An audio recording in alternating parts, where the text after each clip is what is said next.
केंद्रीय मंत्रिपरिषद से संबंधित एमसीक्यू है।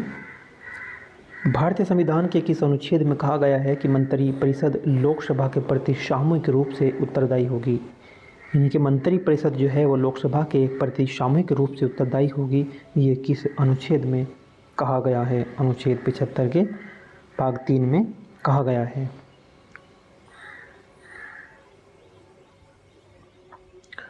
भारत संविधान के अनुच्छेद 75 के भाग 3 में कहा गया है कि मंत्रिपरिषद लोकसभा के प्रति सामूहिक रूप से उत्तरदायी होगी। लोकसभा संसद का निम्न सदन होगा। लोकसभा संसद का निम्न सदन होगा। इसके सदस्यों का चुनाव गुप्त मतदान के द्वारा वैक्स मताधिकार 18 वर्ष के ऊपर के आधार पर होगा। प्रधानमंत्री के परामर्श के आधार पर राष्ट्रपति के द्वारा लोकसभा को समय से पूर्व भी भंग किया जा सकता है। देखो, प्रधानमंत्री के परामर्श के आधार पर राष्ट्रपति के द्वारा लोकसभा को समय से पूर्व ही भंग किया जा सकता है। इसके 2 बैठकों के बीच 6 माह से अधिक का अंतर नहीं होना चाहिए। नेक्स्ट है कि भारत सरकार की जो संघीय कार्यपालिका का प्रमुख कौन होता है? भारत सरकार की संघीय कार्यपालिका का जो प्रमुख कौन होता है वो होता है प्रधानमंत्री। भारत सरकार की संघीय कार्यपालिका प्रमुख प्रधानमंत्री होता है। प्रधानमंत्री के नेतृत्व में केंद्रीय मंत्रिमंडल समस्त कार्यपालिका कार्यवाही के लिए जिम्मेदार होता है और संसदीय शासन व्यवस्था के साथ भारतीय राज्य व्यवस्था में राष्ट्रपति कार्यपालिका का नाम मात्र का प्रमुख होता है, जबकि प्रधानमंत्री वास्तविक प्रमुख होता है। नेक्स्ट देखते हैं कि भारतीय संविधान का कौन सा अनुच्छेद राष्ट्रपति को सूचना आदि प्रस्तुत करने के संबंधी प्रधानमंत्री के कर्तव्यों से संबंधित है।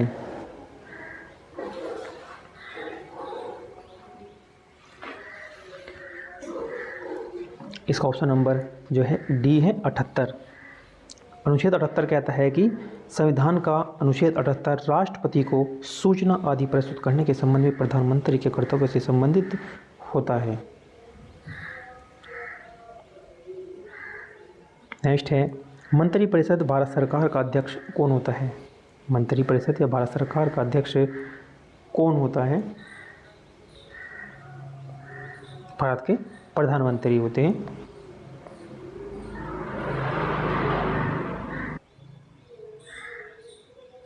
केंद्रीय मंत्रिपरिषद या भारत सरकार, केंद्रीय मंत्रिपरिषद या भारत सरकार का अध्यक्ष प्रधानमंत्री होता है। प्रधानमंत्री लोकसभा में बहुमत दल का नेता होता है तथा मंत्रिपरिषद का गठन करता है। अनुच्छेद 74 में क्या कहा गया है? अनुच्छेद 74 कहता है कि राष्ट्रपति को सहायता और सलाह देने के लिए एक मंत्रिपरिषद होगी जिसका प्रधानमंत्री होगा। यानी कि अनुच्छेद 74 कहता है कि राष्ट्रपति को सहायता और सलाह देने के लिए एक मंत्रिपरिषद होगी। उस मंत्रिपरिषद का प्रधान होगा प्रधानमंत्री और राष्ट्रपति अपने कर्तव्य का प्रयोग करने में मंत्रिपरिषद सलाह के अनुसार कार्य करेगा। यानी कि यह भी कहा गया है कि राष्ट्रपति अपने कर्तव्यों का प्रयोग करने में मंत्रिपरिषद सलाह के अनुसार ही कार्य करेगा।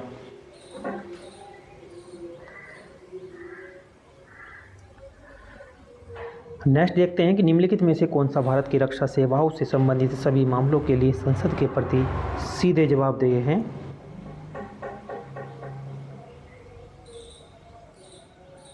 रक्षा मंत्री। निम्नलिखित में से कौन भारत की रक्षा सेवाओं से संबंधित जो सभी मामलों के लिए संसद के प्रति सीधे जवाबदेह है वो है रक्षा मंत्री।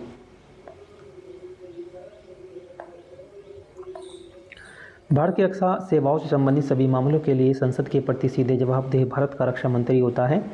राष्ट्रपति तीनों सेनाओं के अध्यक्ष होते हैं। राष्ट्रपति ही देश के युद्ध और शांति की घोषणा करता है और भारतीय सशस्त्र सेनाओं की जो सर्वोच्च कमान भारत के राष्ट्रपति के पास ही होती है, जबकि राष्ट्र की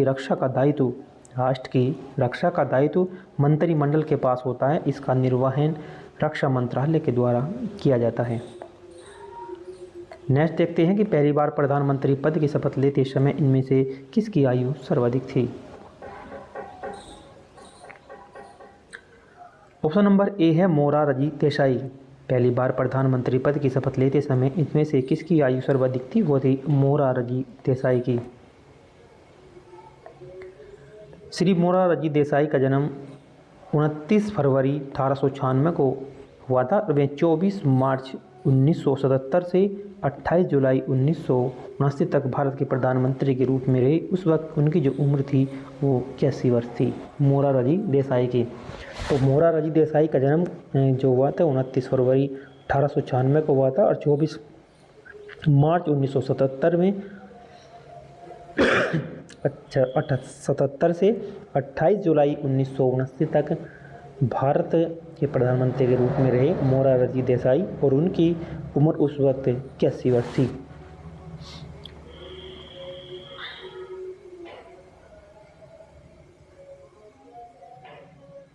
नेक्स्ट है, संघ के मंत्रिपरिषद में कितने मंत्री शामिल किए जा सकते हैं? संघ के मंत्रिपरिषद में कितने मंत्री शामिल किए जा सकते हैं? लोकसभा के कुल सदस्यों का 15%। संघ की मंत्रिपरिषद के कितने मंत्री शामिल किए जा सकते हैं? लोकसभा के कुल सदस्य का 15%।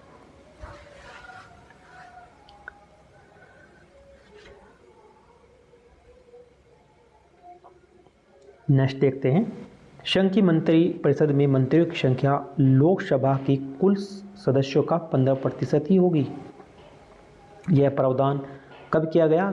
ये प्रावधान किया गया 91वें संविधान संशोधन कब हुआ था? ये 2003 के द्वारा किया गया था। लोकसभा में अधिकतम सदस्यों की जो संख्या है वह 552 है। इस हिसाब से कैबिनेट की मंत्रियों की संख्या 81 से ज़्यादा नहीं हो सकती। भारतीय संविधान में मंत्रिमंडल के गठन से जुड़े संविधान के अनुच्छेद 74, 75 और 77 महत्वपूर्ण हैं। संविधान में मंत्रिमंडल के गठन से जुड़े संविधान के अनुच्छेद 74, 75 और 77 जो है ये महत्वपूर्ण हैं।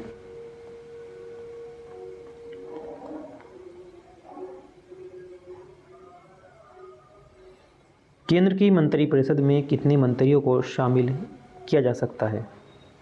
केंद्र की मंत्रिपरिषद में कितने मंत्रियों को शामिल किया जा सकता है? ऑप्शन नंबर इसका ए है, लोकसभा के कुल सदस्यों का 15%।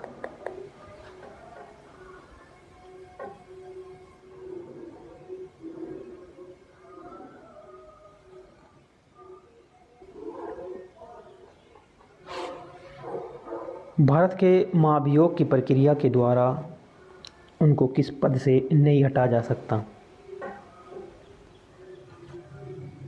भारत के राष्ट्रपति। भारत में महाभियोग की प्रक्रिया के द्वारा भारत के राष्ट्रपति को उनके पद से नहीं हटाया जा सकता। तो मुख्य न्यायाधीश को हटाया जा सकता है, मुख्य चुनाव आयुक्त को हटाया जा सकता है, प्रधानमंत्री को भी हटाया जा सकता है, लेकिन भारत के राष्ट्रपति को नहीं हटाया जा सकता।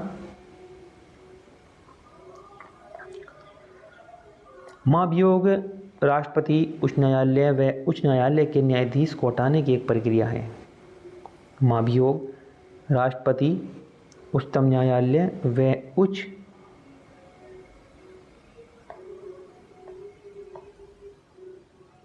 इसके लिए क्वेश्चन है कि भारत में महाभियोग की प्रक्रिया के द्वारा प्रधानमंत्री को नहीं हटाया जा सकता, राष्ट्रपति को भी हटाया जा सकता है, मुख्य न्यायाधीश को भी हटाया जा सकता है और मुख्य चुनाव आयुक्त को भी हटाया जा सकता है।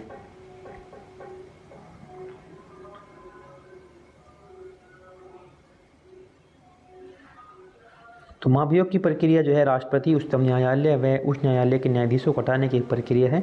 इसका उल्लेख संविधान के अनुच्छेद 61 और 124 के भाग 4, 5 और 217 और 218 में मिलता है।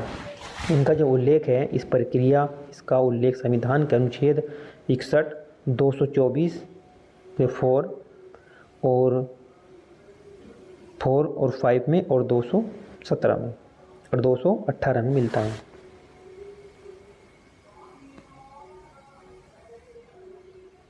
दूसरी तरफ मुख्य निर्वाचन आयुक्त को उनके पद से उसी रीति से व उन्हीं आधार पर हटाया जा सकता है जिस रीति से आधार पर उच्चतम न्यायालय के न्यायाधीश को हटाया जा सकता है, अन्यथा नहीं। उल्लेखनीय है कि भारत के प्रधानमंत्री के लिए महाभियोग की प्रक्रिया लागू नहीं होती। प्रधानमंत्री के लिए। और नेक्स्ट देखते हैं, भारत में इसमें से किस पदयुक्त करने के लिए महाभियोग की प्रक्रिया लागू नहीं होती, वो प्रधानमंत्री के हैं। यानी कि पद से हटाने के लिए महाभियोग की प्रक्रिया जो है नहीं होती प्रधानमंत्री के लिए।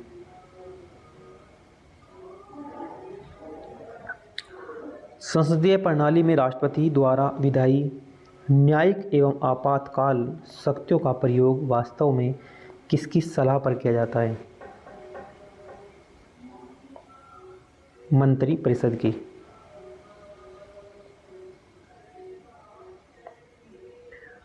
संसदीय प्रणाली में राष्ट्रपति के द्वारा विधायी, न्यायिक, आपातकालीन शक्तियों का प्रयोग वास्तव में मंत्रिमंडल की सलाह पर ये किया जाता है। संविधान के अनुच्छेद 74 में उल्लेखनीय है कि राष्ट्रपति को सहायता और सलाह देने के लिए एक मंत्रिपरिषद होगी, जिसका प्रधानमंत्री होगा और राष्ट्रपति मंत्रिपरिषद की सलाह पर पुनर्विचार करने के लिए अपेक्षा कर सकता है। विशेषताएं हैं कि 42वें और 44वें संविधान संशोधन के उपरांत राष्ट्रपति के लिए यह बाध्यकारी हो गया कि वह मंत्रिपरिषद के परामर्श को स्वीकार करेगा ही करेगा।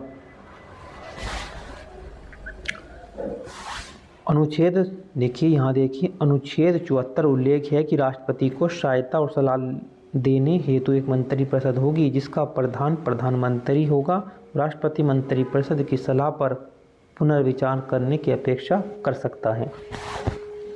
इनके मंत्रिपरिषद की जो सलाह दे रहे हैं उन पर पुनर्विचार करने के लिए जो है ये अपेक्षा कर सकता है। लेकिन क्या हुआ कि 42वें और 44वें संविधान संशोधन के उपरांत राष्ट्रपति के लिए यह बाध्यकारी हो गया कि वह मंत्रिपरिषद के परामर्श को स्वीकार करेगा ही करेगा।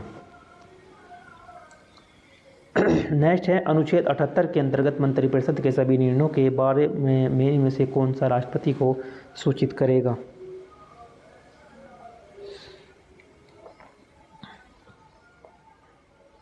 प्रधानमंत्री। अनुच्छेद 78 के अंतर्गत मंत्रिपरिषद के सभी निर्णयों के बारे में कौन राष्ट्रपति को सूचित करेगा? प्रधानमंत्री।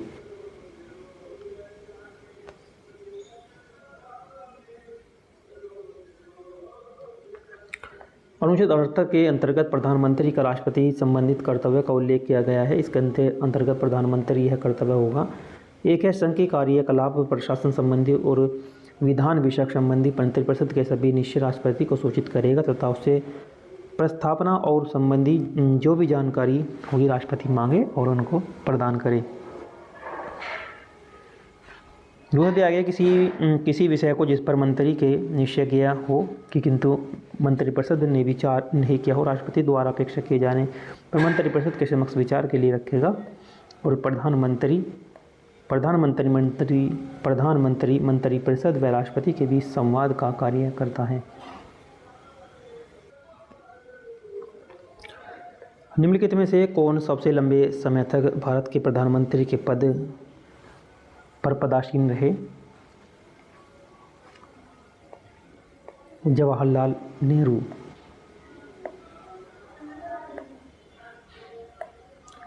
पंडित जवाहरलाल नेहरू भारत के प्रथम प्रधानमंत्री और स्वतंत्र के पश्चात भारतीय राजनीति में एक महत्वपूर्ण व्यक्ति रहे हैं। वह स्वतंत्र भारत के इतिहास में भारत के पहले लंबे समय तक प्रधानमंत्री के दौर पर आसीन रहने वाले प्रधानमंत्री। इन्होंने 15 अगस्त 1947 से लेकर 27 मई 1964 तक भारत के प्रधानमंत्री के तौर पर कार्य किया है। वे पंडित जवाहरलाल नेहरू के जन्म दिवस पर 14 नवंबर को भारत में बाल दिवस के रूप में मनाते हैं। इसमें से कौन 2 बार भारत के कार्यवाहक प्रधानमंत्री बने हैं? गुलजारीलाल नंदन।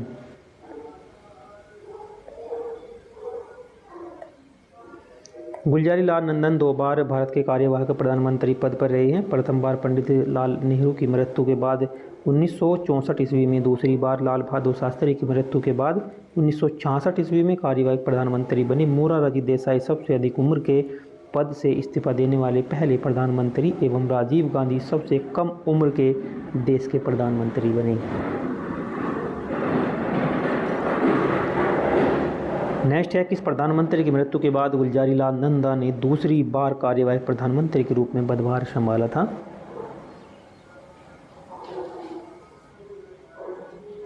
लाल बहादुर शास्त्री।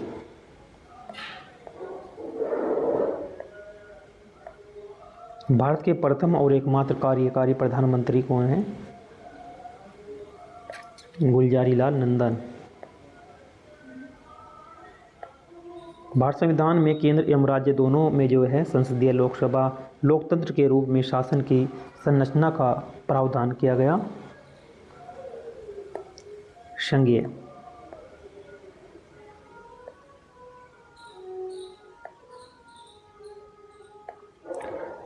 भारतीय संविधान में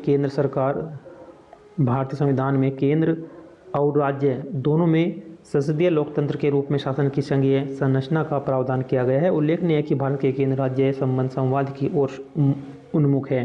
केंद्र व राज्यों के बीच किए गए शक्तियों का विभाजन भारत सरकार अधिनियम 1935 में उल्लेखनीय योजनाओं पर ये आधारित है। भारत में केंद्रीय मंत्री पद की शपथ से संबंधित जो प्रावधान किए गए हैं वो किए गए हैं तीसरी अनुसूची में किए गए हैं। भारत के केंद्रीय मंत्री के पद की शपथ से संबंधित जो प्रावधान है भारत संविधान की तीसरी अनुसूची में किया गया है। तीसरी अनुसूची के संसद के सदस्यों व संघ के मंत्री, उच्चतम न्यायालय तथा उच्च न्यायालय के न्यायाधीश, राज्य विधानमंडल के सदस्यों, राज्य मंत्री और भारत के नियंत्रण एवं महालेखा परीक्षक की शपथ से संबंधित प्रावधान भी दिए गए हैं। भारत के उप प्रधानमंत्री 1977 से 1929 तक कौन रहे थे? ये मोरारजी जगजीवन राम रहे हैं। मोरारजी देसाई तो प्रधानमंत्री रहे। भारत के उप प्रधानमंत्री 1977 से 1929 तक रहे जगजीवन राम।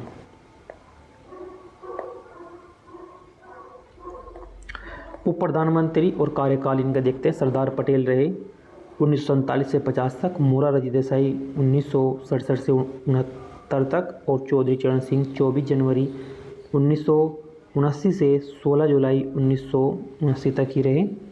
और जगजीवन राम रहे 77 से 79 और वाई चौहान 1979 से 80 और चौधरी देवीलाल ये 90 से 91, लाल कृष्ण आडवाणी 2002 से 2004।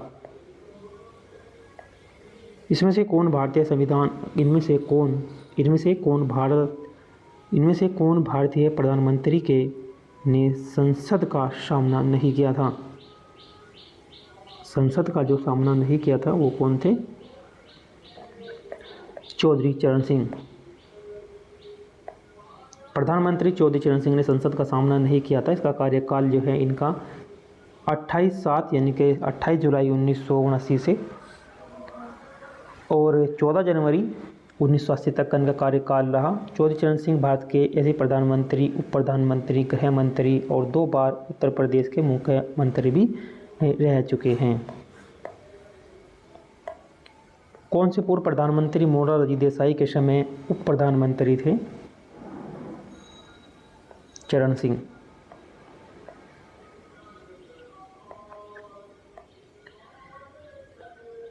चौधरी चरण सिंह पूर्व प्रधानमंत्री मोरारजी देसाई के समय उप प्रधानमंत्री थे। मोरारजी देसाई स्वतंत्र भारत के चौथे और पहले गैर कांग्रेसी थे। एक व्यक्ति जो संसद के दोनों सदनों का सदस्य नहीं है उसे मंत्रिपरिषद के सदस्य के रूप में नियुक्त किया जा सकता है, किंतु उसे दोनों सदनों में से किसी न किसी एक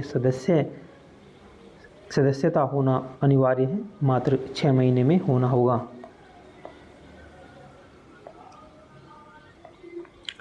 अनुच्छेद 75 क्या कहता है? अनुच्छेद 75 के अंतर्गत प्रधानमंत्री की नियुक्ति राष्ट्रपति करेगा और अन्य मंत्रियों की नियुक्ति राष्ट्रपति प्रधानमंत्री की सलाह पर करेगा। मंत्रिपरिषद में मंत्रियों की कुल संख्या जिसमें प्रधानमंत्री भी शामिल है लोकसभा के सदस्यों की कुल संख्या के 15 प्रतिशत से अधिक नहीं होगी। कोई मंत्री जो संसद के दोनों सदनों सदस्य नहीं है वो 6 महीने तक मंत्री बना रह सकता है। 6 महीने के बाद उसे किसी न किसी सदन की सदस्यता ग्रहण करनी पड़ेगी, अन्यथा वो पद से त्यागपत्र उसे देना पड़ेगा।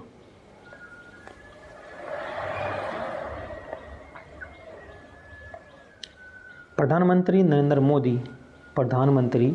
नरेंद्र मोदी लोकसभा के किस स्थान का प्रतिनिधित्व करते हैं? वो करते हैं वाराणसी का।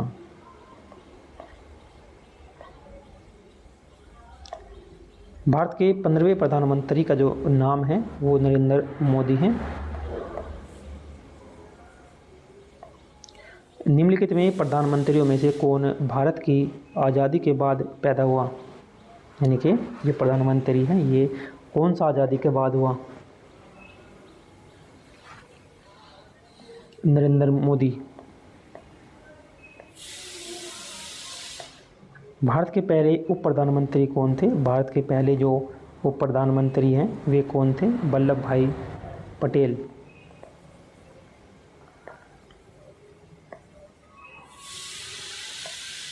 नेक्स्ट है, निम्नलिखित में से कौन भारत के प्रधानमंत्री बनने से पहले एक मुख्यमंत्री थे? इंदिरा गांधी। निम्नलिखित में से कौन भारत के प्रधानमंत्री बनने से पहले एक मुख्यमंत्री नहीं थे? तो वे थे इंदिरा गांधी। प्रधानमंत्री के पदेन अध्यक्ष कौन होता है? प्रधानमंत्री के पदेन अध्यक्ष जो हैं वे हैं CSIR।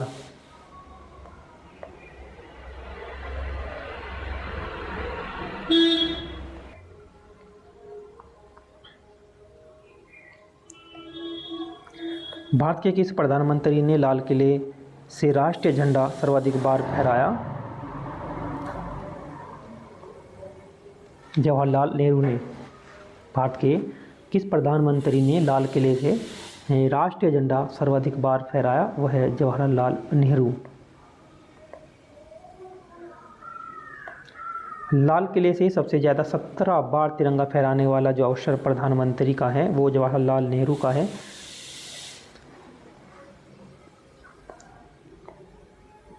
पंद्रह अगस्त 1939 से 27 मई 1964 को मिला और वही उनकी पुत्री इंदिरा गांधी ने भी लाल किले से 16 बार राष्ट्रीय ध्वज फहराया। देखो, लाल बहादुर प्रधानमंत्री जवाहरलाल नेहरू ने 17 बार तिरंगा फहराया और उनकी पुत्री जो इंदिरा गांधी ने उन्हें 16 बार झंडा फहराया। भारत में कार्यकारी प्रमुख किसे माना जाता है? जो भारत में कार्यकारी प्रमुख है वो किसे माना जाता है? वो है प्रधानमंत्री को।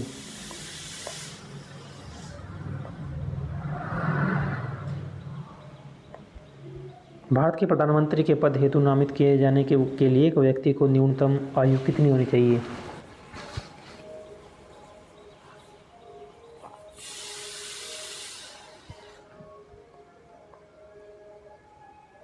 ऑप्शन नंबर इसका बी है 25 वर्ष, यदि वह लोकसभा का सदस्य है।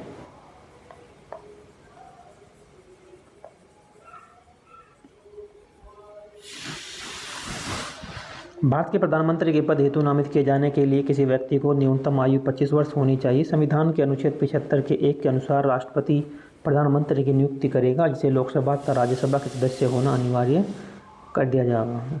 यदि प्रधानमंत्री राज्य की लोकसभा का सदस्य होगा तो वह 6 महीने के अंदर जो है इसे सदस्यता लेनी पड़ेगी। इस टाइम